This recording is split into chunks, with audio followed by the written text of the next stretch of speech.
retrouve tout de suite notre correspondante à Lagos, Lisa Fabian. Bonsoir. Vous avez suivi toute cette journée électorale. Il est un peu plus de 21h30 dans la capitale économique nigériane.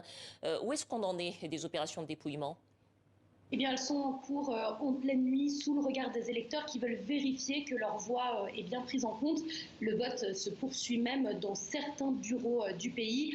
On l'a dit, le scrutin qui devait commencer à 8h30 ce matin a pris énormément de retard par endroits, faute de matériel ou de personnel.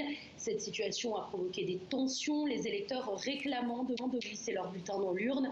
Dans les bureaux de vote que j'ai pu visiter aujourd'hui à Lagos, la participation était correcte, mais pas massive. Les électeurs ont parfois eu du mal à se déplacer puisque le pays fait face à une pénurie de liquidités et d'essence depuis de longues semaines.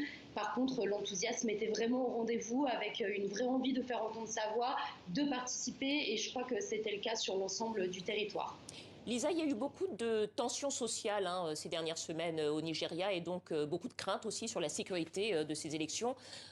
Quelle a été l'atmosphère générale de la journée, d'après ce que vous avez pu voir?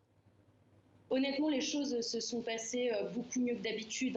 Tout le monde l'a dit, y compris les candidats, y compris les observateurs internationaux. Il y a eu des incidents sporadiques, des intimidations, des urnes dérobées et même donc des coups de feu qui ont été tirés dans un bureau de Lagos, mais pas de vagues de violence. Un climat relativement serein donc. L'utilisation de ces nouvelles machines électroniques pour l'identification des électeurs a visiblement énormément fluidifié le processus. Les personnes avec lesquelles j'ai parlé étaient en tout cas satisfaites dans l'ensemble. On attend bien sûr de voir le taux de participation. Les résultats, eux, devraient ou pourraient arriver en tout début de semaine prochaine. Merci beaucoup Lisa Fabian pour TV5 Monde au Nigeria. Et je rappelle qu'on peut retrouver votre série de reportages sur les défis du Nigeria sur notre page internet.